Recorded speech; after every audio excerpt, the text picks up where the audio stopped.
지난주에는 말씀이 육신이 되어라는 제목으로 이제 말씀을 드리다가, 전체를 다 이야기하기에는 좀 시간이 부족하고 해서, 다음 주에 이어서 말씀을 드리겠습니다라고,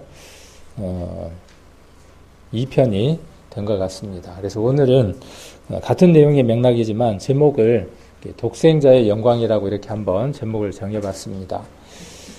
지난 수요일 날 베드로의 신앙 고백을 한번 배워보는 시간을 가졌습니다. 그래서 베드로에게 천국 열쇠가 주어졌고, 베드로에게 그 열쇠가 주어진 것처럼 우리 귀한 성도님들에게도 그 동일한 열쇠가 주어졌고, 그 열쇠를 가진 자들은 영원한 하나님 나라의 출입문에 문지기가 되어서 천국문을 열지 못하는 세상 사람들에게 그 천국문으로 인도하고 그 문 속으로 함께 들어갈 수 있는 귀한 지식의 열쇠를 소유한 사람이 됐다 하는 것이 수요일의 설교였습니다. 그래서 베드로가 하나님 앞에 또 예수님 앞에 했던 고백은 어렵고 힘든 것이 아니라 우리가 구원받을 때에 예수님 앞에 했던 바로 그 고백, 주는 그리스도시요 살아계신 하나님의 아들이라고 하는 그 고백이 베드로의 고백이고 또한 우리의 고백이기도 합니다. 그래서 설교 말미에 베드로 말고 그 동일한 신앙 고백을 했던 사람이 있습니다. 한번 찾아보십시오. 그러고 이야기를 해드렸는데 숙제가 그날 바로 끝나버리대요. 그래서 마르다 이야기를 하면서 요한복음에 마르다도 주는 그리스도시요 살아계신 하나님의 아들이다 하는 그 동일한 고백을 했던 것들을 우리가 볼 수 있습니다. 그래서 성경에 나와 있는 모든 내용들이 어떤 사람들의 이야기가 아니라 바로 우리의 이야기고, 어떤 사람의 고백이 아니라 바로 우리의 고백이라는 것을 성경을 통해서 우리가 확인해 볼 수 있습니다. 그래서 성경은 우리를 향한 것이고, 또 우리가 해야 할 말들, 우리가 살아야 할 말들이 성경 속에 기록되어 있습니다. 또 우리가 성경을 보다 보면 때로는 이해하기 어렵고 또 풀기 어려운 것들도 있습니다. 예를 들면 인자라는 말이 성경에 많이 기록되어 있는데, 인자라는 말은 사람의 아들이라는 뜻이잖아요. 또 성경에 보면 예수님은 외아들이 맞습니까? 예수님은 외아들이다. 하나님에게는 아들이 한 분밖에 없다. 자, 맞다 1번, 틀리다 2번, 3번 아직도 잠이 덜 깼다. 어떻습니까? 예수님은 하나님의 외아들이다. 맞습니까? 그러니까 이제 이런 부분들이 우리로 하여금 참 어렵고 힘들게 하는 것 같습니다. 그래서 이런 부분들을 우리가 성경을 보면서 좀 더 접근해보고 이해해보고, 또 설교가 끝나고 나면 끝나는 것으로 끝나는 것이 아니라 서로 이렇게 만나서 그런 부분들을 성경을 통해서 토론하고, 토론하다 보면 이제 어떻게 돼요? 토론하다 보면 목소리도 좀 높아져요, 안 높아져요? 목소리도 좀 높아지기도 하고 얼굴도 약간 붉어지기도 하고, 그런 것들을 통해서 우리가 서로 배워가고 이해해져가고 또 어떤 그 원만한 합의점으로 이렇게 도출돼 나가는 것들을 또 배우게 됩니다. 저는 우리 교회를 이렇게 이제 우리 성도님들하고 함께 하나님이 인도하시는 그 길들로 가면서 때로는 많은 걱정들을 합니다. 그래서 그 걱정들을 우리 성도님들하고 다 나눌 수가 없어서 때로는 주님하고 이런저런 대화를 하기도 하지만은 또 이제 우리 교회 또 성도님하고 이렇게 이제 교제를 나눌 때가 있습니다. 그럴 때마다 제가 이제 늘 결론으로 뭐라고 이야기하느냐 하면, 제가 많은 걱정도 하고 많은 갈등도 하지만 그러나 그래도 안심을 합니다. 그 이유가 우리 교회 안에 귀한 형제님들이 있어서, 형제님들 안에 각각의 은사가 있고 또 깨달음들이 있어서 제가 부족하고 제가 알지 못하는 것들 우리 형제님들이 채울 것이고, 또 그런 것들을 통해서 우리가 하나님 앞에 나아간다면은 교회가 하나든 둘이든 그것이 중요한 것이 아니라 하나님 우리를 통해서 역사하시는 것들을 맛보고 또 새로운 출발점들이 될 것이다. 이런 교제들을 자주 하게 됩니다. 그래서 토론 문화는요, 아주 좋은 것입니다. 그리고 서로 나누는 것도 아주 좋은 것입니다. 그러나 자기 속에 확고하게 굳어져 있는 어떤 주의, 그 다음에 신념, 이런 것들을 서로에게 주장하려고 하면 좀 어려움들이 있겠죠. 그래서 그런 것들 우리 교회 가운데 같이 이렇게 해 나간다면은 아마 많은 부분들을 알게 될 것 같아요. 내 안에 알지 못했던 것들을 다른 형제를 통해서 얻게 되고, 그래서 우리 교회 가운데 말씀도 훨씬 더 풍성해지고 또 하나님이 알게 해주시는 것들도 더 많아질 것이라는 생각을 합니다. 그래서 오늘 본문을 한번 보게 되면 말씀이 육신이 되어라는 부분을 지난번에 조금 말씀을 드렸습니다. 자, 이 말씀이 누굽니까? 예수님. 그리고 또 1장 1절 한번 보겠습니다. 1장 1절. 태초에 말씀이 계시니라. 이 말씀이 하나님과 함께 계셨으니 이 말씀은 곧 하나님이시니라. 참 어렵죠. 말씀이 방금 예수님이라고 답을 했는데 1절에 보니까 말씀이 또 누구래요? 하나님. 근데 또 그 말씀이 그러면 이제 예수님이에요? 하나님이에요? 그분이 무엇이 됐냐 하면 육신이 되셨어요. 그분이 누구냐 하면 우리가 부를 때에 예수님이라고 부르죠. 또는 무엇이라고 부릅니까? 또는 무엇이라고 부르느냐 하면 하나님의 아들이라고 부르죠.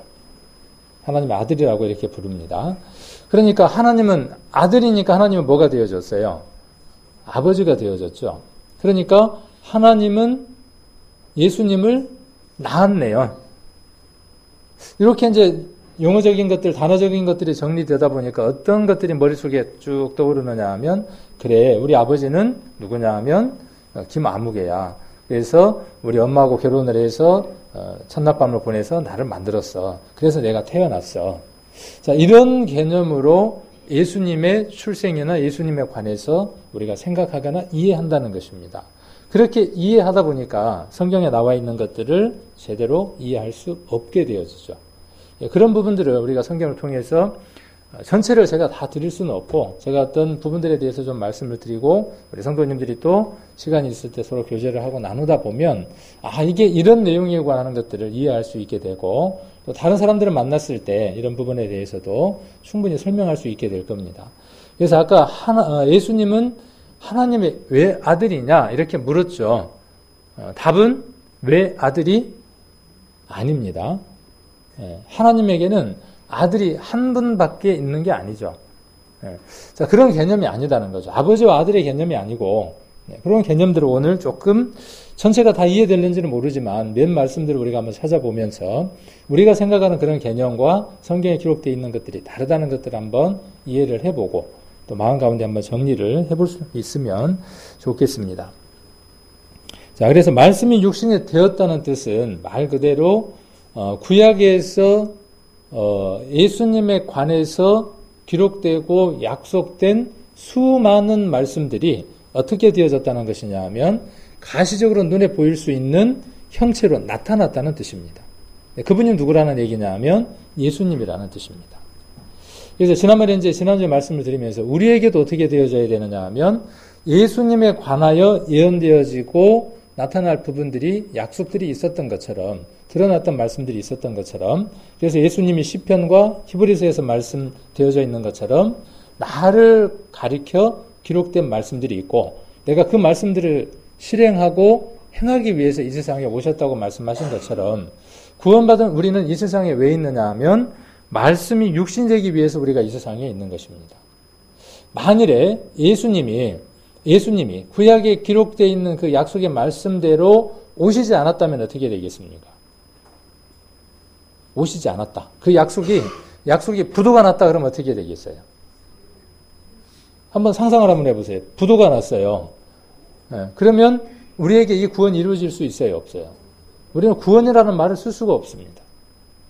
예수님 그 약속대로 오셔서 감당할 수도 없는 그 고통들을 감당해 주셨기 때문에 우리에게 구원이라고 하는 것이 선물로 이루어질 수 있었던 것이죠. 그러면 성경은 무엇을 말하고자 하는 거냐 하면 예수님이 그렇게 하셨다라고 하는 것이 요지가 아니라 그 예수님의 삶이 누구의 삶이 되어지는 것이에요. 그렇죠. 우리 성도들의 삶, 내 삶이 되는 것이죠. 성경에 기록되어 있는 글자 따로, 그것이 내 마음에 들어와서 이해된 것 따로, 내 삶이 별개인 것 따로 이렇게 분리되어져 있는 게 아니라, 지금 여기는 무엇을 이야기하느냐 하면 말씀이 육신이 되었다고 하는 것은 뭐냐 하면 분리되어졌던 것. 자, 구약 성경에 기록되어져 있었던 그 하나님의 말씀, 하나님이 결국 어떻게 되어졌느냐 하면 마리아를 통해서 태어난 그 육신을 통해서 하나가 되어진 것이죠. 볼 수 있는 형태로 나타나서 말을 하고 드러낼 수 있는 존재가 됐다는 것이죠. 우리에게도 마찬가지죠. 분리되어져 있는 게 아니라 우리가 들었던 말씀이나 우리가 이해되어졌던 그 말씀들이 내 삶과 분리되어져 있는 게 아니라 하나가 되어져서 실천되어질 때, 그래서 야고보서에서 우리가 기록하고 있는 것처럼 행함이 없는 것은 어떤 것이다고요? 이게 어디에다가 비교를 했습니까? 영혼 없는 몸이 어떤 것처럼요. 이게 뭘 이야기하는 거예요? 영혼 없는 몸은 무엇이 어떻게 됐다는 거예요? 분리됐다는 거예요. 그렇죠? 무엇과 무엇이 분리되어 있는 거예요? 몸이라고 하는 것하고 무엇하고요? 영혼하고 분리됐다는 것이죠. 믿음도 똑같다는 거예요. 마음 가운데 깨달아지고 믿어지는 그것과 행함이라고 하는 것이 분리되어 있으면 그건 뭐다는 거예요? 하나님 앞에 아무런 의미가 없는 것이다. 열매를 나타낼 수도 없고 그리스도의 은혜를 나타낼 수가 없다는 것이죠. 우리가 이렇게 말씀을 듣고 함께 모이고 교제하고 하는 것은 어디에 목적이 있는 것입니까? 다 두 개가 하나가 되어져서 아는 것과 믿는 것이 하나가 되어져서 삶 가운데 드러나기 위한 것이죠. 그러니까 예수님이 말씀이 육신이 되지 않았으면 우리는 구원이 없는 거예요. 마찬가지로 우리도 말씀이 육신이 되지 않으면 어떤 문제가 생기느냐 하면 다른 사람에게 복음을 전할 수 없다는 사실입니다. 이런 부분들을 우리가 말씀을 보면서 이해하고 깨닫고 받아들이고 실천되고 적용돼야 되겠죠. 아, 예수님이 이렇게 하셨어. 예수님이라고 하는 분은 원래 하나님이었는데 그분이 나를 위해서 이 세상에 오셨어. 거기에 머무른다면 1차원과 2차원의 깨달음이고 이해라고 볼 수 있을 겁니다. 이것이 좀 더 차원이 높은 것으로 적용되어져서 내게 적용되어져서 내게도 동일하게 말씀이 육신이 될 수 있도록 우리가 그런 거 있었죠. 살이 되고 피가 되는 뭐라 그러죠? 그런 거 안 들어봤어요? 살이 되고 피가 되는 찌개 백반 뭐 그런 얘기 안 들어봤습니까? 네. 나만 들어봤는가 보네요. 그걸 먹어야 뭐가 돼요? 찌개 백반을 먹어야 뭐가 돼요? 살도 되고 피가 되고 건강을 찾는 거잖아요. 마찬가지로 우리에게 말씀이 있어야 하고 그 말씀이 우리에게 들어와서 육신화돼야 우리가 먹은 음식들이 우리 안에 들어와서 소화되어져야 힘을 나타내서 일을 할 수 있는 것처럼 우리도 마찬가지라는 것이죠. 그러니까 먼저는 내게 말씀을 들을 수 있는 환경이 필요한 것이고 그래서 말씀을 멀리 하고서는요 다른 얘기를 할 수가 없습니다. 가까이 하고 계시죠? 말씀 자주 보시죠? 정하여 놓고 말씀을 보고 그 말씀을 매일 일정하게 보는 분들은요 주일날이나 수요일이나 교제 때 오면요 풍성하게 얻고 돌아갑니다. 근데 말씀을 보지 않은 사람은 똑같은 설교를 들으면서도 자세도 그렇고 마음도 그렇고 모든 것들이 불편하고 길기만 하고 번거롭기만 하고 번패스럽고 그렇습니다. 근데 말씀이 자기 안에 있는 사람은 전해주는 사람이 비록 작은 것을 전해줄지라도 자기 안에 있는 그 말씀들이 정리되어져서 큰 것들로 자기 안에 와닿게 됩니다. 여러분들에게도 그러한 은혜들이 임하기를 원합니다. 자, 그리고 말씀이 육신이 되어 우리 가운데에 거하심에 그랬어요. 만일 예수님이 말씀이 육신이 되어서 예수님이라는 분으로 오셨는데 이 세상에 안 오고 만일에 다른 곳에 가셨다. 그러면 뭔 문제가 생기겠어요? 그것도 큰일이죠. 예수님이 만일에 말씀이 육신이 되셔서 금성이나 화성에 가셨다. 거기에 뭐 사람이 살지도 않겠지만 좀 엉뚱한 생각을 한번 해보는 거예요. 그분이 우리 가운데 거해 주시지 않았다면 자, 우리 가운데라고 하는 거 한번 생각을 해봅시다. 얼마나 추하고 얼마나 더럽고 얼마나 악하고 예수님의 탄생이 마구간에서 태어나셨던 것처럼 우리들의 삶들을 보면 또 세상 모든 사람들의 삶들을 보면 우리가 살고 있는 그 가운데란 우리 가운데라고 하는 것을 한번 생각을 해본다면 그 거룩하고 흠없고 점없는 그분이 이 더럽고 추한 것 속에 오신다는 것 자체가 정말 기적 같은 일이라는 사실이죠. 그 기적을 우리는 받은 사람이고 깨달은 사람들입니다. 그래서 누가 그 미라클 메이커라고 그래놨더라고요. 구원받은 사람들은 미라클 메이커라고 그렇게 이야기를 하더라고요. 구원받은 사람들은 기적을 만들어내는 사람들입니다. 매일 기적을 만들 수 있는 사람들이죠. 물론 우리의 삶 자체가 기적이지만 우리의 삶을 통해서 예수님께서 하셨던 그 기적을 동일하게 이룰 수 있는 그런 사람들이죠. 그것이 예수님 우리 가운데에 거해 주셨기 때문에 그렇죠. 이 우리 가운데 거하심이라고 하는 말에서 거하신다는 말이 원어를 보면 뭐 어차피 원어, 단어 이야기해도 잘 모르지만 저도 마찬가지고 어떤 뜻이라고 이야기를 하느냐 하면 천막을 치다, 텐트를 치다 그런 뜻을 갖고 있답니다. 뭐 느낌이 이렇게 좀 오지를 않습니까? 제가 요한복음을 첫 번째 볼 때, 두 번째 볼 때, 세 번째 볼 때, 그리고 구원받고 난 이후에 많은 세월이 지나서 이 성경을 볼 때 각각 제게 와닿고 구약과 연결되는 것들이 다 다르더라고요. 요번에 이제 말씀을 준비하면서는요, 이 14절이 무엇이 떠오르게 하느냐 하면 성막과 그대로 대비되도록 성막하고 연결되어지는 부분들로 이 말씀들이 보여지고 깨달아지더라고요. 말씀이 육신이 되어졌다는 것도 성막과 한번 연관해 봤을 때에 성막이 돈으로 따지면 얼마 정도 될까요? 성막에 들어간 재료들을 화폐 가치로 바꾸어서 돈으로 따지면 금, 은, 놋, 거기에 들어가는 많은 해달 가죽이라든가 많은 것들을 지금의 화폐 가치로 따진다면 이루 말할 수도 없는 수천억 원, 거의 조에 가까울 정도로 그런 돈이 들어서 그것이 만들어졌죠. 그런데 그게 존재한다고 할지라도 거기에 무엇이 없으면 아무 의미가 없습니까? 이건 이제 구역 모임 때 한번 제가 물어봤는데 거기에 무엇이 없으면요. 거기에 등대가 없으면 다시 만들어도 돼요. 떡상도 마찬가지고 물두멍도 마찬가지고 번제단도 마찬가지고 거기에 꼭 없어서는 안 되는 게 있습니다. 그게 뭐겠습니까? 성막에서 딱 빼버리면은 그냥 껍데기예요. 아무것도 아니에요. 제가 이야기하고자 하는 요지를 잘 이해하시는 분은 답을 이야기할 수 있는데 바로 십계명 말씀입니다. 그러니까 성막은 말씀이라고 하는 것을 빼버리면 아무런 의미가 없습니다. 거기에 누구의 임재가 있었어요? 불기둥, 구름기둥으로 하나님의 임재 표시가 있었죠. 그래서 성막은 가치 있고 의미가 있었죠. 예수님이 아닌 데에는 어떤 때 예수님이 아닌 게 되냐 하면 그 안에 성령이 없으면 하나님의 말씀이 없으면 그는 예수님도 아니고 아무것도 아니에요. 그렇죠? 네.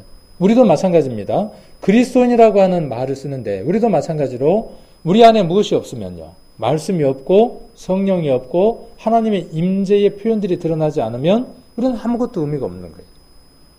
네. 그래서 이 말씀에서 우리는 무엇을 한번 생각을 해보게 되느냐 하면 성막들을 한번 생각을 해보게 됩니다. 자, 에덴 동산 안에도 복음이 있었어요, 없었어요? 성경은 창세기 1장부터 시작해서 요한계시록까지 곳곳에 무엇이 숨겨져 있냐 하면 복음이 숨겨져 있고 예수 그리스도가 숨겨져 있습니다. 그래서 그 비밀들 우리가 읽으면서 살펴보는 것이죠. 에덴 동산도 성막의 작은 모형들로 한번 생각을 해볼 수 있습니다. 거기에 예수 그리스도가 있었고 그 예수 그리스도가 누굽니까? 물론 아담일 수도 있고 아담 오실자의 표상이라 그랬으니까 거기에서 예수 그리스도가 어떻게 숨겨져 있느냐 하면 뭘로 숨겨져 있을까요? 가죽옷으로도 숨겨져 있고 범죄하기 이전에는 예수 그리스도가 어떻게 숨겨져 있습니까? 생명 나무라고 하는 것으로 숨겨져 있죠. 그래서 만일에 아담과 하와가 선악과라고 하는 것을 먹지 않고 생명과를 먹었다면 어떻게 됐을까요? 이런 일이 없죠. 이런 일이 없이 바로 어디로 옮겨갔겠어요? 하나님 나라로 바로 옮겨갔겠죠. 그러나 선악과를 먹음으로 말미암아 오늘 우리가 이렇게 앉아서 힘든 이 시간들을 보내야만 합니다. 자, 생명나무인 예수 그리스도의 실과를 먹었다면 바로 옮겨갔겠죠. 그러한 비밀들이, 그러한 그림자나 모형들이 성경에 곳곳에 숨겨져 있는 것을 봅니다. 자, 출애굽기 29장을 한번 찾겠습니다. 출애굽기 29장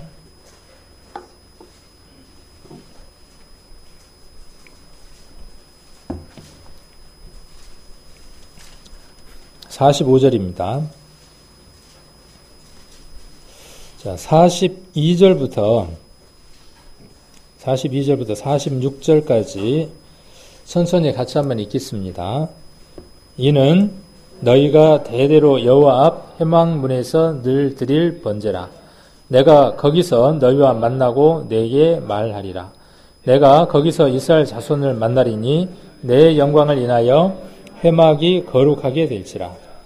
내가 그 회막과 단을 거룩하게 하며 아론과 그 아들들도 거룩하게 하여 내게 제사장 직분을 행하게 하며 내가 이스라엘 자손 중에 거하여 그들의 하나님이 되리니 그들은 내가 그들의 하나님 여호와로서 그들 중에 거하려고 그들을 애굽 땅에서 인도하여 낸 줄을 알니라.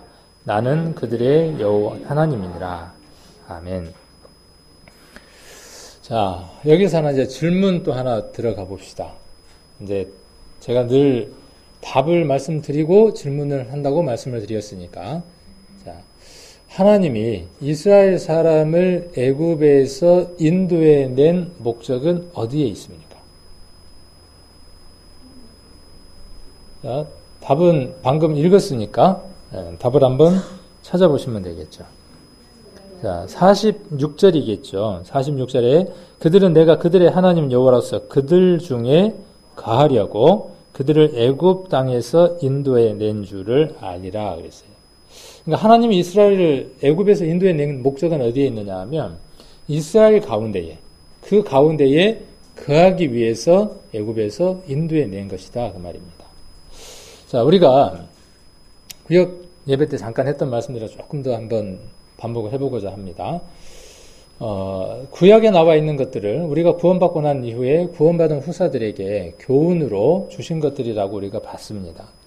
그래서 그 말씀들을 통해서 우리의 신앙생활하고 한번 적용을 시켜볼 수 있는데 꼭 그런 것만은 아닙니다. 왜 그러느냐 하면, 자, 우리가 애굽, 이스라엘 사람들이 애굽에서 종살이 한 것을 무엇에다가 우리가 한번 생각을 해볼 수 있느냐 하면 구원받기 전에 사단의 권세 아래 있었던 것으로 애굽의 생활을 한번 비유를 해볼 수 있습니다.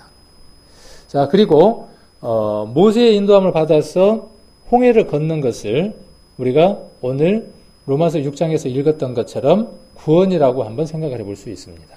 예수 그리스도와 함께 죽고 함께 산 것으로 한번 생각을 해볼 수 있습니다. 왜요? 홍해를 건넜으니까. 그래서 그 마른 땅을 밟고 걷는 것을 우리의 영적인 구원이라고 한번 생각을 해볼 수 있을 겁니다. 자, 그 다음에 어디를 지나느냐 하면 40년이라고 하는 긴 세월을 광야 생활을 합니다. 그런데 가나안까지 며칠 만이면 갈 수 있습니까? 며칠 만에 갔다 왔어요. 3일이면 갈 수 있는 아주 가까운 거리입니다. 순종하고 하나님께 엎드리기만 하면 지척에 있는 거리를 40년이라고 하는 세월을 그곳에서 방황을 합니다. 우리의 신앙생활도 그것과 같습니다. 하나님이 이미 약속하신 그 가나안 땅에 있음에도 불구하고 순종과 하나님의 말씀에 따르면 그곳에 바로 이룰 수 있는 지름길이 있는데도 불구하고 40년을 헤맵니다. 우리의 고집과 아집들과 괴팍한 것 때문에 그렇죠. 그래서 거기에다 한번 비교를 해볼 수 있고, 그 다음에 가나안 땅을 들어가기 위해서는 또 하나의 강이 가로막고 있죠.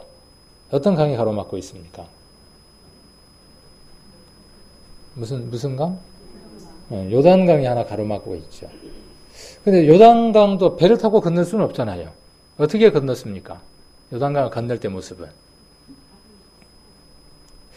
말씀을 맡은 레위들이 말씀에 의지해서 요단강에 발을 한 발 디뎠을 때에 요단강이 갈라지고 그들이 강을 건넜던 것들을 볼 수 있죠. 홍해는 전적으로 하나님의 능력에 의해서 갈라진 것이라면 요단강은 무엇에 의해서 갈라진 것이냐 하면 말씀에 의지함으로 말미암아 갈라진 것이라고 한번 생각을 해볼 수 있습니다. 요단강을 건너고 나면 끝입니까 이제? 그리고 이제 우리가 찬송가에는 뭐라고 되어 있어요? 요단강은 뭘 뜻해요? 찬송가에서 이야기하는 요단강은요, 죽은 거예요. 이제 죽었으니까 나중에 만나려면 우리도 요단강을 건너가서 만나는 거죠. 이제 그렇게 비유되어져 있기는 합니다. 자, 그다음 요단강을 건너고 나면 거기서 끝납니까? 거기에서 진정한 일들이 이루어지게 되죠. 거기서 어떤 일을 하느냐 하면 이미 다른 민족이 살고 있었던 가나안 7 족속을 정복하는 일을 합니다. 그래서 가나안 땅에 들어갔을 때 가장 먼저 한 일이 뭐였습니까? 여호수아서에 보면 가장 먼저 하는 일이 여리고 성의 문제였죠. 그래서 여리고 성을 말씀대로 하나님의 명령하신 대로 준행했을 때에 여리고 성이 어떻게 무너지죠? 안에서 밖으로 무너져요? 밖에서 안으로 무너져요? 밖에서 안으로? 밖에서 안으로 무너졌으면은 여리고 성을 누군가가 힘에 의해서 강한 힘에 의해서 여리고성을 무너뜨렸을 것이다 이렇게 생각할 수 있는데 여리고성은 어떻게 무너지느냐 하면 안에서 밖으로 무너집니다. 그것은 누구의 힘이냐 하면 하나님의 힘에 의해서 이루어진 것들입니다. 그래서 7 족속을 다 물리쳤어요? 못 물리쳤어요? 못 물리치고 남아있었죠. 우리의 신앙생활도 한번 보십시오. 우리의 신앙생활 안에 우리를 사로잡고 있었던 예전의 집 주인이 있었죠. 7 귀신들이 있었죠. 그것들을 정복하고 무너뜨리는 것이 뭐냐 하면 우리의 신앙생활의 목적들입니다. 자, 아까 하나님이 이스라엘을 애굽에서 인도해낸 목적이 어디에 있다고 말씀을 드렸느냐 하면 그들 가운데에 거하고 싶은 거예요. 그들 가운데 거해서 무엇을 하고 싶으냐 하면 하나님이 왕이 되시고 싶은 겁니다. 왕은 명령하고 통치하고 모든 것의 주인이 되어지는 것이 왕이죠. 그러려면 뭐가 형성이 돼야 돼요? 이 안에 한 나라가 형성이 돼야 되죠. 나라가 형성이 되려면 그 안에 이민족이 있으면 돼요, 안 돼요? 안 되죠. 그래서 우리의 신앙생활은 그렇게 비유되기도 합니다.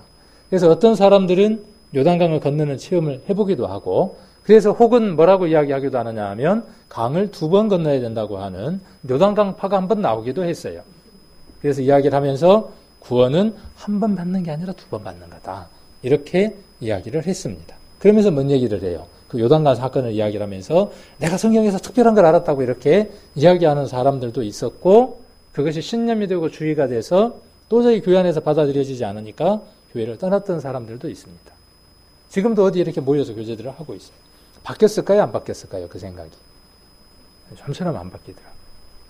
재미있는 것은요. 우리의 신앙생활이 어제 가나안 땅에 들어가서 이민족을 정복하고 승리하고 주님을 왕으로 모시는 삶을 살다가도 어떠한 삶으로 다시 돌아가기도 하느냐 하면요.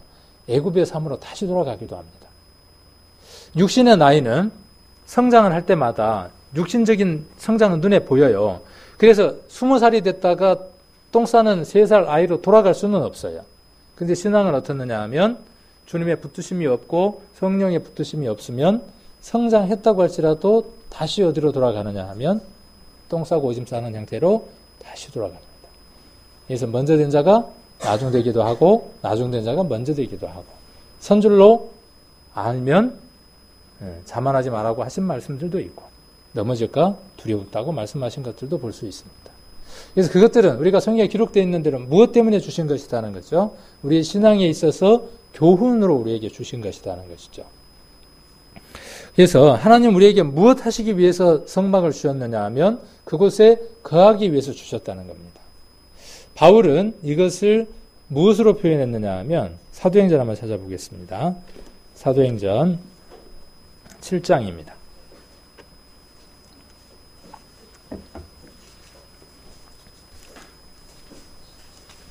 7장 38절입니다.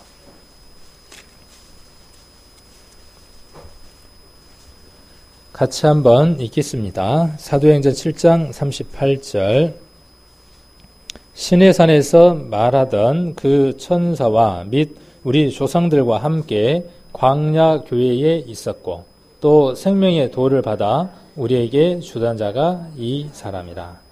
자, 여기 보니까 광야 교회라고 나옵니다. 이게 바울은 구약에 있었던 성막에 관해서 어떻게 교훈으로 바꿔 설명하느냐 하면 광야에 있었던 교회다. 지금 우리가 교회가 있는 것처럼 그때에도 광야에 교회가 있었다라고 동일하게 보고 있는 것이죠.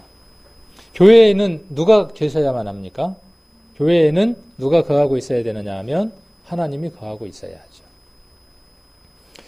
자, 그러면 교회를 하나님이 거하는 곳이다 라고 이야기해서 무엇이라고 표현하느냐 하면 성전이라고 표현을 하죠. 하나님이 계시는 거룩한 전이니까 성전이죠. 자, 그러면 여기가 성전 맞습니까, 지금? 이곳. 이 건물이 성전 맞나요? 성경은 건물을 두고 이야기하는 것이 아니죠. 성도님들 너무나 잘 알고 계시니까. 예배를 드리는 장소이기 때문에 예배당, 교회가 모이는 집이기 때문에 교회당, 이렇게 표현을 할 수 있죠. 그래서 여기는 교회가 모이는 곳이죠. 교회, 거룩한 집들, 하나님의 교회들이 모이는 곳이 이곳입니다. 이곳에 누가 있느냐 하면 우리 각각의 성도들 안에 누가 계시느냐 하면 하나님이 계시는 것이죠. 자, 그러면 예수님 안에 누가 아까 계셨어요? 말씀이 육신이 되어졌으니까 예수님 안에 누가 계셨죠? 말씀이 계셨죠. 그러면 예수님은 예수님 자신을 가리켜서 내가 성전이다 그렇게 말할 수 있어요, 없어요? 자, 그러면 이 표현 이렇게 한번 이야기해 봅시다. 우리 안에 누가 거해요? 성전이 거하고 하나님이 거하니까. 찾지는 않겠지만 고린도전서 3장과 6장에 보면 우리가 하나님의 성전이라고, 하나님의 성령이 우리 안에 거하고 있다고 말씀하고 계시죠. 그러니까 우리는 우리를 향해서 무엇이라고 말할 수 있어요? 나는 하나님의 성전이다. 하나님의 성전이니까 거룩한 것이 거하고 있으니까 이 몸뚱아리도 어떻게 해야 되겠어요? 거룩한 것을 담고 있으니까 우리의 몸도 어떻게 되어져야 돼요? 거룩한 삶으로 옮겨져 가야죠. 내가 거룩한 삶을 사는 겁니까? 내 안에 있는 능력이 나로 하여금 거룩한 삶을 살게 합니까? 예전에는 거룩하지 못한 추하고 더러운 것이 내 안에 있어서 나를 더럽고 추한 삶으로 이끌어갔지만 이제는 내 안에 그리스도가 계심으로, 성령이 계심으로 나를 성전 삼고 귀한 삶으로 옮겨져 가는 겁니다. 그래서 이것을 오해한 일반 교회 사람들이 교회를 어떻게 짓는 거예요? 거룩한 분이 거기 계시니까 교회는 어떻게 해야 된다는 거죠? 거룩해야 돼. 그러니까 교회를 만들 때 어떻게 만들어요? 거룩하게 만들려고 애쓰는 거죠. 하나님의 목적과 초점은 어디에 있는데?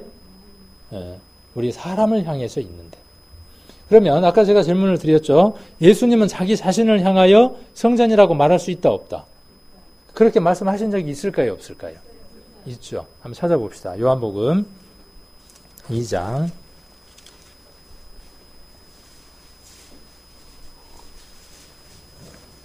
18절입니다. 18절부터 22절까지 제가 읽겠습니다.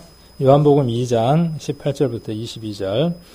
이에 유대인들이 대답하여 예수께 말하기를 내가 이런 일을 행하니 무슨 표적을 우리에게 보이겠느냐. 예수께서 대답하여 가라사대 너희가 이 성전을 헐라 내가 사흘 동안에 일으키리라. 유대인들이 가로되 이 성전은 46년 동안에 지었거늘 내가 3일 동안에 일으키겠느냐 하더라. 그러나 예수는 성전된 자기 육체를 가리켜 말씀하신 것이라. 죽은 자 가운데서 살아나신 후에야 제자들이 이 말씀하신 것을 기억하고 성경과 및 예수의 하신 말씀을 믿었더라. 자, 예수님이 십자가에 못 박혀 돌아가시고 성령으로 역사하실 수 있는 모든 조건들이 만들어져야 들었던 것들이 깨달아지는 것이죠. 암만 예수님이 내가 성전된 육체다. 그리고 3년 만에 내가 다시 살아날 것이다. 한만 이야기해봐야 그 당시 제자들은 깨달을 수가 없었죠. 예수님이 부활하시고 난 이후에 성령이 왔을 때에 예수님 하신 말씀들을 깨달았죠. 우리도 마찬가지죠. 이 모든 것들은 무엇을 통해서 깨닫게 됩니까? 기록된 말씀이 우리들 심령 가운데 들려오고 성령이 역사하셔서 우리의 마음을 열어줄 때에 그것이 우리에게 깨달아지는 것이고 그것이 우리에게 이루어졌을 때에 아까 말씀드린 것처럼 우리를 성전이라고 이야기를 할 수 있습니다. 자, 에베소서 2장도 한번 보겠습니다. 에베소서 2장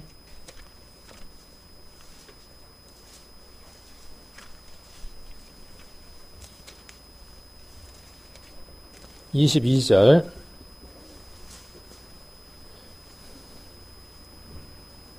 에베소서 2장 22절 같이 한번 읽겠습니다. 너희도 성령 안에서 하나님의 거하실 초소가 되기 위하여 예수 안에서 함께 지어져 가느니라. 유대인들은 하나님의 귀한 이 비밀의 사실들을 깨닫지 못하고 어디에만 매달렸느냐 하면 외형적인 껍데기만 매달렸죠. 교훈적인 것만 매달려서 형식적인 걸로만 매달렸습니다. 46년 동안 지은 그 성전에 누가 계신다고 생각한 겁니까? 그들은? 거기 하나님이 계신다고 생각하는 거예요. 그러나 예수님 뭐라고 말씀하셨어요? 그 하나님이 거기에, 너희가 찾고 찾는 그 하나님이 거기에 있는 게 아니라 어디에 있다는 거예요? 내 안에 있고. 내 안에 있는 이 예수 그리스도가 너희를 애굽에서 인도해 낸 하나님의 목적이 너희 안에 내가, 그렇죠. 예수님이 아니면 하나님이 너희 안에 거하기 위해서 인도해 낸 것인데, 그리고 그 일을 하기 위해서 내가 온 것인데 너희가 그것을 깨닫지 못하냐고 예수님 말씀하고 계시는 것이죠. 자, 여기도 보니까 거하실 뭐가 되기 위해서요? 처소. 네. 자, 대통령이 옛날에는 남자에서 참 비유하기가 좋았는데 지금은 여자에서 좀 그런 것 같아요. 조금 권위나 이런 것이 조금 가벼워진 느낌이 드는데 어찌됐든 대통령이 우리 집에 온다 그러면 어떻게 하시겠어요? 이번에 박근혜 대통령을 뽑지 않는 사람은 오든지 말든지 그럴 거예요. 예, 그렇게 많이 이제 대통령 권위가 이제 땅에 떨어져 버렸습니다. 그런데 만일에 옛날처럼 대통령 권위가 높을 때에 대통령이 우리 집에 온다. 그러면 청소하겠어요, 안 하겠어요? 안 해요? 우리 딸이 이제 좀 있으면 방학 되면 올 건데, 제가 있던 방을 우리가 막 이거저거 집어넣어 놨거든요. 근데 제가 뭐라 그러냐면 집사람 보고, 이제 올 때쯤 됐으니까 치워야 되지 않겠어? 근데 지금 내비두고 있거든요. 아직 멀었으니까. 근데 올 때까지 그냥 두겠어요? 치우겠어요? 오면은 네가 치워라 그러겠어요? 네, 깨끗하게 아마 치울 겁니다. 보잘것없는 육신적인 딸도 온다고 했을 때에 걔가 머물러 장소를 깨끗하게 치워주고 준비하는데, 또 대통령이라고 해도 우리가 그렇게 준비를 하는데, 하나님인데 그 하나님이 우리 안에 거하고 싶어 하는 거죠. 그래서 지난번 우리 전도 집회가 참 우리에게 유익했던 것이요, 회개는 뭐냐면요, 청소를 하는 것입니다. 깨끗하게 정리를 하는 것입니다. 씻어내는 것입니다. 그것이 없이는 한 점 흠이 없는 그분을 우리 안에 모셔드릴 수 없기 때문에 그렇습니다. 구원받은 이후에도 여전히 마찬가지입니다. 구원받기 전에도 그렇지만 구원함을 받기 위해서 회개가 가장 큰 필요 조건이었던 것처럼, 구원받고 난 이후에도 우리의 마음속은 여전히 어떻게 되어져야 되느냐 하면 깨끗하게 정결하게 청소되어져 있어야 된다는 사실이죠. 사단은 여전히 우리를 어떻게 하고 싶어 합니까? 우리의 마음을 공격하고 싶고 우리의 마음을 정령하고 싶습니다. 그렇게 해야 뭘 더럽힐 수 있어요? 자, 이 육체는 가치가 어떻게 해서 정해지는 겁니까? 자, 이 육체에는 가치가 매겨져 있어요, 안 매겨져 있어요? 육체에는요, 어떻게 해야 가치가 매겨지느냐 하면 어떤 모습으로 사느냐는 것에 따라 가치가 매겨지는 겁니다. 우리가 사단의 삶을 살았기 때문에 이 육체는 악하고 더럽고 추한 것이었어요. 그러나 이 육체가 누구에게 드려져서 도구로 사용되어지면요, 그리스도에게, 주님에게 드려져서 귀하게 사용되어지면 이 육체는 얼마나 귀하고 소중한지 모릅니다. 그래서 성경에 주 예수님이 오실 때에 영과 혼만 깨끗하게 준비되어 있으면 됩니까? 그렇게 기록되어 있지 않습니다. 주 예수의 날에 몸과 혼과 영이 깨끗하게 준비되어 있기를 원합니다. 그래서 혹 우리가 어디에 초점을 맞추면 문제가 되느냐 하면, 영의 구원에만 초점을 맞추게 되면 무엇을 잃어버리느냐 하면 혼과 육신에 관한 것들은 놓치기 쉽습니다. 균형을 맞춰야 되죠. 그래서 하나님 우리 안에 거하고 싶은 거예요. 처소를 삼고 싶은 거예요. 그리고 우리는 작은 또 다른 교회들이 되어져서 함께 지어져 가는 겁니다. 건물이, 벽돌들이 아니면은 철근들이 서로 이어져서 하나의 건물을 만드는 것처럼 교회는 그렇게 지금도 지어져 가는 것이죠. 우리는 그 교회를 짓는 일에 동참하고 있는 것이죠. 복음을 전하여서 그 일에 동참하는 삶을 우리가 하나님 앞에 사는 것입니다. 그런 삶들을 우리 성도님들 지금도 살고 계시죠? 예. 지금 처소를 그렇게 준비해 가고 있습니까? 예. 저는 구역 모임이 되면 우리 집이 꼭 뭘 하냐 하면 집안 대청소 하거든요. 예. 좋은 것 같아요. 구역 모임 자주 있어야 될 것 같아요. 우리의 마음도 똑같아요. 주님이 늘 계실 수 있도록 깨끗하게 청소해야 하겠죠. 어쩌다가 한 번이 아니고 매일 청소하는 일들을 해야 되겠죠. 세상으로부터 더러움을 입을 수밖에 없기 때문에. 자, 아까 요한복음 1장으로 돌아가서, 그래서 하나님은 우리 안에, 예수님 우리 안에 거하시기를 원하고, 그 거하시는 목적이 어디에 있느냐 하면 우리도 동일하게 말씀이 육신이 되어져서 하나님의 은혜와 능력들이 나타나기를 원하는 겁니다. 자, 그렇게 나타났는데 우리가 그 영광을 보니 그랬어요. 예수님이라고 하는 분이 나타났는데 그분의 영광을 보니 그랬어요. 동일하게 우리도 구원을 받았다고 하니까 우리도 뭐라고 이야기를 합니까? 우리도 하나님의 자녀라는 말을 하죠. 하나님의 뭐라고 표현합니까? 우리도 하나님의 아들. 갈라디아서랑 우리가 로마서를 통해서 하나님 우리가 무엇이라고 부를 수 있는 사람들이 됐냐 하면 아버지라고 부를 수 있는 사람들이 됐죠. 하나님의 아버지고 우리가 하나님의 자녀, 아들이 되어졌습니다. 똑같이 하나님의 아들로 표현되어졌던 예수님을 보니까 우리 가운데 거했고, 그 예수님을 주변에 있는 사람들이 쳐다보니까 그분은 어떤 모습이었다는 겁니까? 영광스러운 모습이었다라고 표현을 합니다. 그분에 대한 형용사들이 이제 표현되어져 있는데, 또한 이것도 누구에게 적용되어져야 되느냐 하면 우리에게 동일하게 적용이 되어져야죠.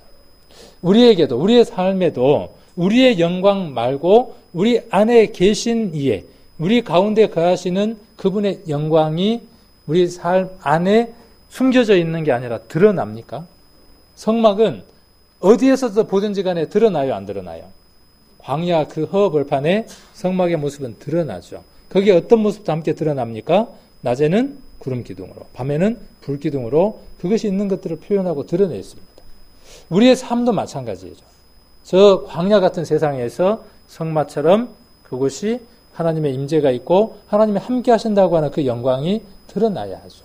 예수님이 그러신 것처럼. 자, 그 영광을 보니 아버지의 독생자의 영광이요 그랬어요. 자, 여기 보니까 이제 어려운 단어 하나가 나옵니다. 어렵게 생각하니까 어렵고요. 쉽게 생각하면은 아주 쉬운 단어이기도 합니다. 이 말과 하나님의 아들이라는 말과 같은 내용들로 한번 성경을 이해해서 풀어볼 수 있을 겁니다. 자, 하나님에게는 아들이 있어요, 없어요? 제게는 아들이 있어요, 없어요? 우리 집에 아들 없는데 딸만 있어요, 딸만. 하나님에게는 우리 개념적으로 생각하는 딸과 아들이라고 하는 그런 존재가 없다고요. 무슨 말인지 이해가 되시죠? 이게 없어요. 그런 개념적인 게 없어요. 자, 하나님 앞에 아브라함이 이삭을 드렸죠. 이삭을 바쳤죠. 자, 다시 한번 그 성경들을 한번 기억을 하고 떠올려 봅시다. 그렇게 이삭을 드렸을 때 그 이삭이 독자라고 표현되어져 있고 독생자라고 표현이 되어져 있는데 어디에 그렇게 되어 있는가 한번 봅시다. 히브리서를 한번 찾아가 봐야죠. 히브리서 몇 장에 나옵니까? 11장인가 나오죠. 히브리서 11장 한번 보겠습니다. 11장 17절입니다. 같이 한번 읽겠습니다. 11장 17절. 아브라함은 시험을 받을 때에 믿음으로 이삭을 드렸으니 저는 약속을 받은 자로 돼 그 독생자를 드렸느니라. 자, 여기 독생자라고 똑같은 표현이 나오는데 같은 어떤 표현들이 나오죠. 그러니까 이 표현은 우리가 어떻게 받아들이느냐 하면 외아들로 받아들입니다. 근데 그것이 옳지 않다는 것을 한번 우리가 생각해 보자 하는 것입니다. 자, 이때 이삭을 하나님께 드렸을 때 정말 아들이 하나밖에 없었습니까? 아들이 있었습니까? 그렇죠? 누가 있었어요? 누가 있었어요? 이스마엘이 있었죠. 그런데 여기에서 지금 히브리에서 이야기하고자 하는 요지는 어디에 있느냐 하면 여기 17절 한번 봅시다. 저는 약속을 받은 자로 돼라고 이야기를 하고 있습니다. 자, 이스마엘은 약속에 있었던 자예요, 없었던 자예요? 없었던 자이죠.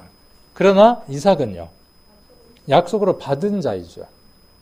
그래서 초점이 어디에 있느냐면, 독생자라고 하는 초점은 어디에 있느냐 하면 하나님이 말씀하셔서 약속하셨다는 데 초점이 있습니다. 자, 그러면 동일한 것으로 예수 그리스도의 독생자라고 하는 표현도 이렇게 한번 생각해 봅시다. 예수 그리스도도 태어날 출생과부터 자라가는 과정과 죽으심까지 이미 약속되어져 있어요? 되어져 있지 않아요? 이미 약속되어져 있죠. 그런 의미에서 예수 그리스도를 독생자라고 함께 표현을 했습니다. 그래서 독생자라고 하는 표현에는 구약에 이미 예언되어진, 약속되어져 있는 그분이라고 하는 의미가 함께 내포되어 있습니다. 독생자라고 하는 의미 안에는. 그러니까 아들이 하나밖에 없다는 그런 의미가 아니라 초점이 어디에 있다는 것이죠? 말씀대로, 약속대로 오신 분이다. 약속대로 주신 분이다. 그런 뜻이에요. 아까 그 히브리서에서 이삭에 대한 얘기를 이해를 하시겠죠. 이미 아들이 있음에도 불구하고 독생자라고 표현했던 그 표현들 우리 성도님들이 조금 이해를 하시면 이것은 단어적인 것으로 이해해서는 안 되겠구나 하는 것을 우리 성도님들이 감을 잡으실 수 있을 겁니다. 자, 요한복음 1장 14절로 돌아가서 그래서 독생자라는 말 한자를 보니까 홀로 독자의 날생자 놈자자라고 기록되어 있습니다. 홀로 독이라는 말을 왜 아들이라고 표현을 왜라고 하나밖에 없는 이라고 한자의 뜻을 바꿀 수도 있겠지만 독이라는 말을 독립이라 그러죠. 독립. 독립이라는 말은 무슨 뜻이에요? 혼자 선다 그 말도 되지만 또 어떤 의미도 돼요? 스스로 서겠다는 뜻도 되죠. 대한 독립이라는 말이 무슨 뜻이에요? 미국이든 일본이든 다른 나라의 도움을 받지 않고 우리 스스로 어떻게 하겠다는 거죠? 스스로 서겠다는 뜻이죠. 그런 것처럼 이 독이라는 말의 의미가 어떤 뜻이냐 하면 스스로라는 뜻입니다. 그리고 생은 어떤 뜻이에요? 낫다는 뜻이에요. 스스로 나신 분, 그분이 누구예요? 그분이 누구냐 하면 하나님 자신이에요. 자, 시편 2편을 한번 보겠습니다. 시편 2편 7절입니다. 시편 2편 6절부터 한번 보겠습니다. 6절부터 9절까지입니다. 같이 한번 읽겠습니다. 시편 2편 6절로 9절까지 같이 한번 읽겠습니다. 내가 나의 왕을 내 거룩한 산 시온에 세웠다 하시리로다. 내가 영을 전하노라. 여호와께서 내게 이르시되 너는 내 아들이라. 오늘날 내가 너를 낳았도다. 내게 구하라. 내가 열방을 유업으로 주리니 내 소유가 땅끝까지 이르리로다. 내가 철장으로 저희를 깨트리며 질그릇같이 부수리라 하시도다. 요 성경은 누가 지금 이야기한 것을 옮겨 적어 놓은 것이죠? 다윗이 한 것이죠. 다윗에 대한 내용이기도 하고 다윗에게 하나님이 이루어 주시마라고 말씀하신 것이기도 합니다. 그런데 여기 다윗을 향해서 이야기할 때 누구라고 지금 표현을 하고 있습니까? 하나님이 여호와께서 내게 그랬어요. 여호와께서 7절에 여호와께서 내게 그랬어요. 여기 내게는 누구예요? 내가 아니고 누구예요? 다윗. 다윗에게 지금 말하는 것이죠. 다윗을 두고 하나님이 뭐라고 말씀하셨어요? 너는 누구예요? 내 아들이에요. 그리고 오늘날 내가 너를 낳았어요. 그러면 다윗도 하나님의 아들이네? 이 표현대로면 그러면 다윗의 어머니는 누구예요? 그래서 나오는 이상한 교리가 뭐냐 하면 하나님 어머니가 있대. 아니, 낳으려면 뭐가 있어야 돼요? 남녀 관계가 있어야 되고 그렇게 해서 뭔가 관계를 맺어야만 자식을 낳을 수 있으니까 뭘 못 받아서 그러냐 하면요. 구원을 받지 못하고 영생이 그 속에 있지 못하고 성령이 그 속에 있지 못하기 때문에 그 얘기를 듣고도 고개를 끄덕끄덕 하는 거예요. 우리가 받은 구원에 대해서 쭉 설명을 했어요. 영원한 속죄에 대한 이야기를 하고 그래서 우리가 하나님 앞에 죄를 범함에도 불구하고 감사함을 돌립니다. 오늘 내가 이렇게 하나님 앞에 죄를 범하였지만 이 죄가 예수 그리스도의 십자가 안에서 2000년 전에 사하여진 것을 감사를 드립니다. 라고 우리가 이야기를 합니다. 그랬더니 지금 뭐라고 이야기를 해요? 2단이라고 그러고 3단이라고 했었고 뭐 보리단이라고 했었고 뭐 양판지 쪽판지 뭐 그렇게 이야기를 했었잖아요. 만일 그 얘기를 이해하고 있다면 그 말을 받아들이고 그래요 하고 고개를 끄덕거린다면 그 사람은 어떤 사람이에요? 구원받은 사람이죠. 그 사람이. 구원받은 사람이 그렇게 말할 수 있겠습니까? 없어요. 그렇게 말을 할 수가 없어요. 구원받은 사람은 그렇게 이야기를 할 수가 없겠죠. 뭔 얘기 하려다가 이제 그쪽으로 잠깐 또, 뭔 얘기 하다가 그랬죠? 자, 그래서 내 아들이라는 얘기 지금 하고 있는 겁니다. 내 아들이라. 오늘날 내가 너를 낳았다 그랬어요. 낳았다는 요 얘기하다 그렇게 이야기를 했네요. 그러니까 이 낳았다고 하는 의미는 어떤 의미예요? 약속대로 이루어졌다, 왔다, 그런 의미를 갖고 있는 겁니다. 낳았다는 의미는. 그래서 바울이 빌레몬에 대한 이야기를 하면서 갇힌 자 가운데에서 낳은 귀한 아들이 누구라고 이야기를 했습니까? 빌레몬이라고 이야기를 했죠. 그러면 감옥에서 바울이 한 여자를 만나가지고 거기에서 아이를 낳았는데 그 아들이 빌레몬이다 그런 말이겠어요? 낳았다, 아들이다 그런 어떤 개념이 아니라 말씀을 통하여 말씀 안에 있는 그 약속들을 받고 하나님의 인치심을 받았다라고 하는 의미로서 아들이라는 의미를 부여한 것이죠. 여기 다윗도 마찬가지예요. 그런 의미들을 갖고 있습니다. 그런데 이 예언의 말씀이 누구에게도 그대로 적용이 되어지죠. 이것은요. 이것은 후에 누구에게 이루어지는 말씀이냐 하면 예수님에게 그대로 이루어질 말씀이죠. 예수님에게 말씀이 그대로 이루어지는 겁니다. 그리고 뒤에 9절에 나와 있는 철장으로 저희를 깨트린다고 하는 이 일이 언제 이루어지느냐 하면 예수님이 지상재림을 했을 때에 실제로 이루어질 일들이죠. 아직 이루어지지 않는 일이 시편 지금 2편 9절에 기록되어 있는 겁니다. 마지막 주님이 오셨을 때에는 철장을 가지고 만국을 지그릇 깨트리는 것처럼 깨트려버리는 그러한 일들이 있을 것이라고 미리 기록되어져 있죠. 그 일이 얼마 남지 않아 있죠. 자, 이분이 우리가 다니엘 이사야서 7장 14절에 이야기하는 것처럼 이사야서 7장 14절 한번 보겠습니다. 이게 구약의 많은 내용들 가운데에 너희를 구원하실 메시아가 오실 것이다. 오시는데 어떻게 오시느냐 하면 이사야서 7장 14절 전도집회 때마다 보시는 말씀입니다. 14절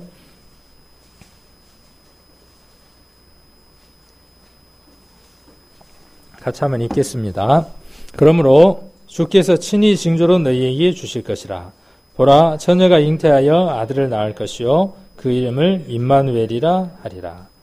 자, 여기 처녀가 아들을 낳아요. 그건 뭐냐면 큰 징조다 그 말이에요. 하나님이 세상을 얼마만큼 사랑하시는가에 대한 징조가 뭐냐 하면 유사 이래로 처녀가 애를 낳을 수 없지만 처녀가 애를 낳는 일이 있을 것이다.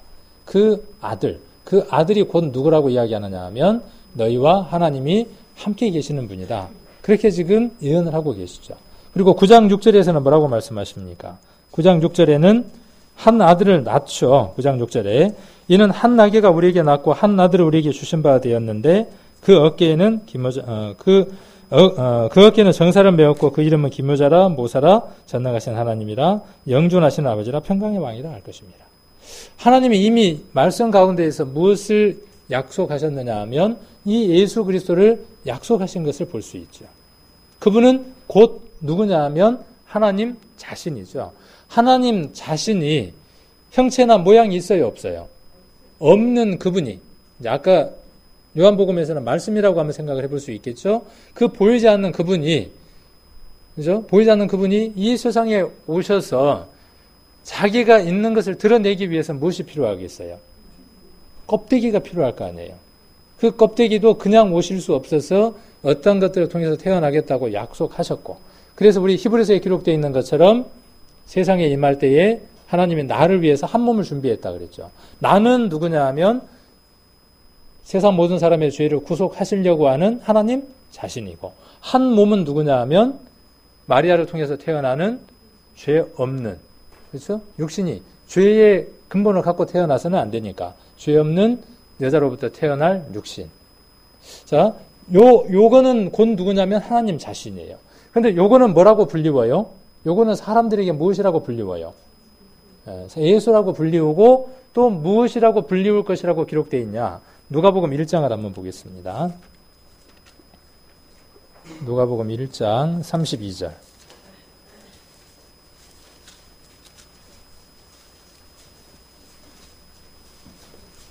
1장 31절부터 조금 보겠습니다.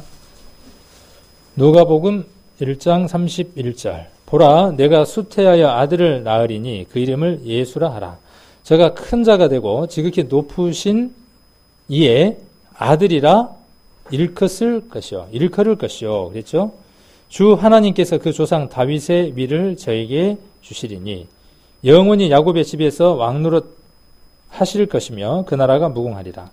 마리아가 천사에게 말하되 나는 사내를 알지 못하니 어찌 이 일이 있으리까? 천사가 대답하여 가로되 성령이 내게 임하시고 지극히 높으신 이의 능력이 너를 덮으시리니 이러므로 나실 바 거룩한 자는 뒤에 한번 같이 읽겠습니다. 하나님의 아들이라 일컬으리라. 그러니까 세상에 오셨는데 사람들의 일컬음에는 뭐예요? 사람들의 관념과 사람의 생각과 사람의 용어 속에서는 어떻게 표현되어 줄 수밖에 없다는 거죠? 영원하신 하나님의 아들로 표현되어 줄 수밖에 없다는 거죠. 사람들이 그렇게 부를 것이라는 것이죠. 이거는 누구의 불림이에요? 사람 입장에서의 불림이고, 하나님 입장에서 보았을 때에는 누구예요? 하나님 자신이 무엇 속에 지금 들어와 계시는 것이죠? 그렇죠. 아까 육체 가운데 거하고 계시는 것이죠. 그러니까 곧 예수님은 누구 자신이에요? 하나님 자신이라고 이야기를 하고 있죠. 그래서 독생자라는 말 뜻이 뭐냐 하면 스스로 나신 분이다 그 말이에요. 스스로 있는 분이다 그 말이에요. 자, 이 얘기를 하니까 유대인들은 어떻게 하려고 했겠습니까? 자, 이 얘기는 무엇과 같으냐 하면 나는 하나님의 아들이다. 나는 하나님의 아들이다. 그 말은 유대인들에게 있어서 곧 어떤 말과 같으냐 하면 나는 하나님 자신이다라는 말과 동일합니다. 우리의 개념 안에서는 아들 그러니까 어떻게 되어져요? 우리의 개념 안에서는 아버지가 있고 아들이 있으니까 차원이 다른 것으로 이해가 되어지지만 유대인들에게 있어서는 뭐냐 하면 신격이 같다라고 표현되어져서 하나님과 동등 것으로 여기는 거예요. 자, 예수님을 십자가에 못 박았던 유대인들에게 있어서 예수님의 제목은 무엇이었어요? 그렇죠? 그것 때문에 죽인 것이죠. 자, 그래서 독생자라는 말은 그런 뜻을 갖고 있습니다. 하나님 자신이라는 뜻입니다. 요한복음 8장 한번 보겠습니다. 요한복음 8장에는 그런 내용들이 많이 기록되어 있습니다. 8장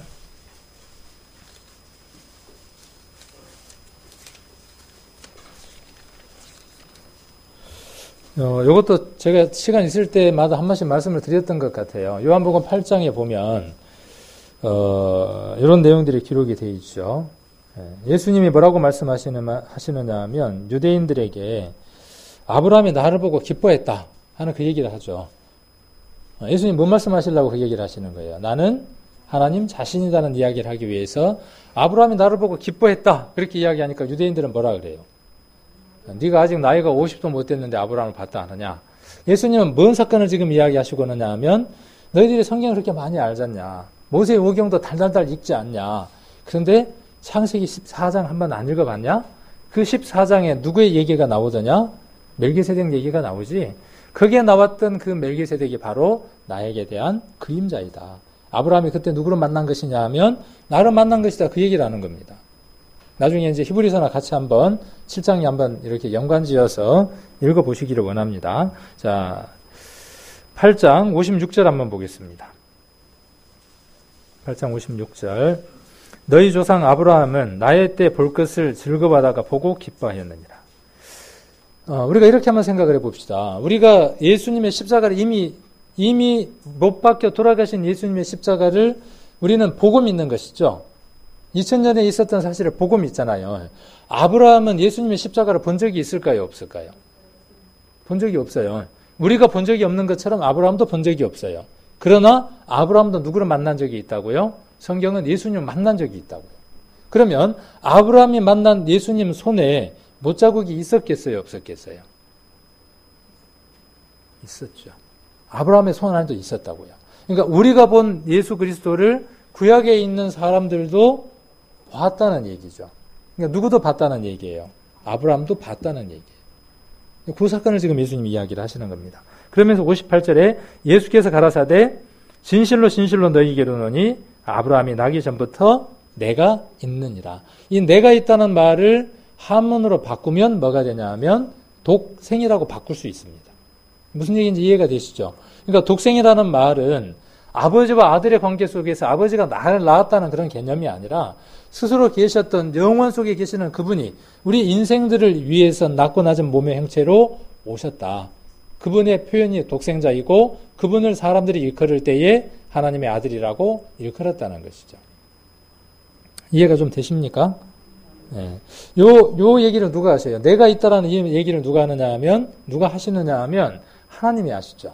출애굽기 3장에서 모세가 하나님을 내 백성에게 가서 누구라고 소개를 할까요? 이렇게 물었을 때 하나님 뭐라고 말씀하셔요? 나는 스스로 있는 자다 말씀하셨죠.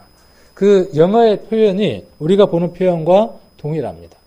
I am 이라고 표현할 수도 있고 I am that I am 이렇게 표현할 수도 있는데 동일하게 여기 내가 있느니라는 말이 I am이라고 이렇게 표현되어 있습니다. 내가 있다. 내가 스스로 있다. 이런 말과 같습니다. 독생이라는 말과 동일한 단어입니다. 그래서 구원함을 받는 사람들은 이것이 어떠한 의미인지를 알고 이것이 어떠한 의미인 게 중요한 게 아니라 그렇죠? 이것이 어떠한 의미인 것을 깨닫는 것이 중요한 게 아니라 그 높고 높은 모든 것을 다 창조하신 하나님이 추하고 악하고 더러운 내게 내 안에 가운데 거하시기 위해서 하늘 보좌를 버려두시고 인생의 모습으로 스스로 오셔서 태어나기로 작정하셨고 그분이 오셨다는 이 사실은요. 우리가 감동받고 잊어버릴 수 없는 영원한 사실이라는 것이죠. 이것이 마음 가운데 온전하게 이루어진 사람과 이것이 그런 의미로 개념적으로 깨달아진 사람은 분명히 천국과 지옥의 차이점이 있습니다. 자, 요한복음 1장으로 다시 돌아가서 그래서 독생자의 영광이요 은혜와 진리가 충만하더라. 누구에게요? 예수님에게 무엇이 계셨어요? 은혜와 진리가 조금이에요? 얼만큼이에요? 충만하게. 그러면 은혜와 진리를 받으려면 누구에게 가시면 되겠습니까? 세상을 살아나가면서 참 이치를 잘 모르겠어. 이게 어떻게 돌아가는지를 일치를 잘 모르겠어. 교회 가운데서 이런가 저런가 우리가 서로 이야기하다 보면 답이 안 나올 때가 있어요. 이치가 잘 안 떠져질 때가 있어요.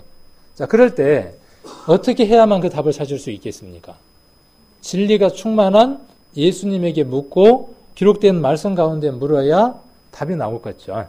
그런데 내 생각에는, 내 경험에는, 내가 생각하기는 이렇게 되면 답이 없죠. 자, 은혜라는 말을 또 다른 말로 바꾸면 어떤 단어로 쓸 수 있을까요? 은혜는 자비라는 말로도 바꿀 수 있고, 네, 그렇죠? 또 은혜라는 말을 우리가 떠올리면 뭘 하나 떠올릴 수도 있어요. 선물이라는 단어 하나도 떠올릴 수도 있죠. 자, 조금 밑에 18절 한번 보겠습니다. 1장 18절.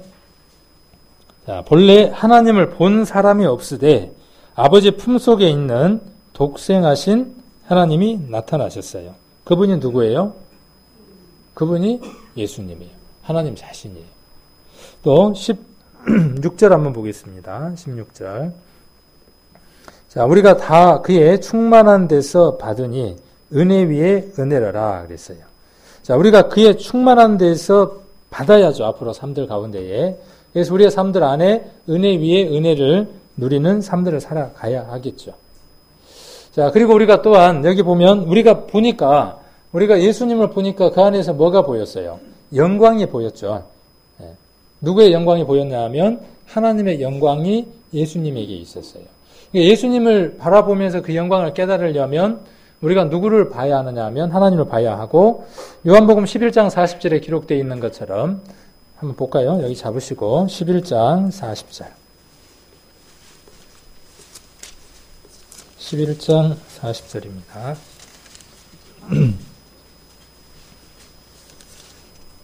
같이 한번 읽겠습니다. 11장 40절. 같이 한번 읽겠습니다. 예수께서 가라사대 내 말이 내가 믿으면 하나님의 영광을 보리라 하지 아니하였느냐 하신대.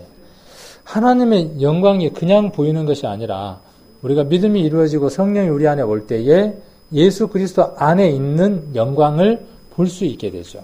그분이 누구인지 설명하고 이해시켰을 때 아, 그분이 그분이구나 하고 깨닫고 알게 되어지는 것이죠. 그리고 예수님 안에 예수님에게만 무엇이 있느냐 하면 은혜와 진리가 충만하게 있습니다. 그러면 은혜와 진리를 충만하게 받으려면 어떻게 해야 하겠습니까? 예수님에게로 나아가야 은혜와 진리를 충만하게 받을 수 있겠죠. 골로새서 1장을 한번 보겠습니다. 골로새서 1장 17절입니다. 1장 17절.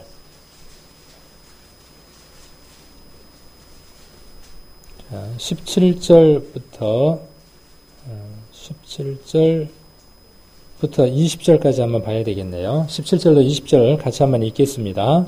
또한 그가 만물보다 먼저 계시고 만물이 그 안에 함께 섰느니라. 그는 몸인 교회의 머리라. 그가 근본이요 죽은 자들 가운데에서 먼저 나신 자니 이는 친히 만물의 으뜸이 되려 하심이요 아버지께서는 모든 충만으로 예수 안에 거하게 하시고 그의 십자가의 피로 화평을 이루사 만물 곧 땅에 있는 것들이나 하늘에 있는 것들을 그로 말미암아 자기와 화목케 하기를 기뻐하심이라. 19절에 아버지께서는 모든 충만한 것으로 예수 안에 거하게 하시고 그랬어요.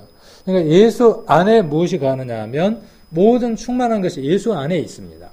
그러니까 예수를 만나면 우리 마음은 어떻게 되어져 있어야 돼요? 충만하게 되어져 있어야죠. 누구를 가까이 하느냐는 것에 따라서 그 사람의 모습이 달라지더라고요. 제가 학교 다닐 때 말을 더듬는 애가 있었어요. 우리 학교 다닐 때 그런 애들이 있잖아요. 그래서 말을 더듬으면 흉내를 같이 내요, 안 내요? 막 흉내를 내거든요. 뭐시가 밥 먹자, 이렇게 이제 흉내를 내요. 학교에서 계속 그러다 보면요. 집에 와가지고도 말을 더듬거든요. 그래서 혼난 적이 있어요, 아버지한테 한번. 왜 말을 더듬냐고. 나도 모르게 그렇게 되는 거예요. 누구를 가까이 하고 누구를 친밀하게 하느냐는 것에 따라서 그 사람의 영향을 받습니다. 우리가 예수를 만났고 예수를 소유한 자이면 우리의 마음은 부족한 것이 없어야 맞습니다. 충만하게 채워진 마음이 되어져서 충만이라고 하는 그 단어의 뜻은 어떤 느낌이냐면요. 그냥 이렇게 차가지고 출렁출렁하는 상태가 아니라 어떤 상태예요? 넘쳐나고 있는 상태예요. 충만이라는 것은요. 계속 옹달샘에 물이 어떻게 되어져요? 끊임없이 계속 올라오는 것처럼. 자, 에베소서 1장 한번 보겠습니다. 에베소서 1장 23절.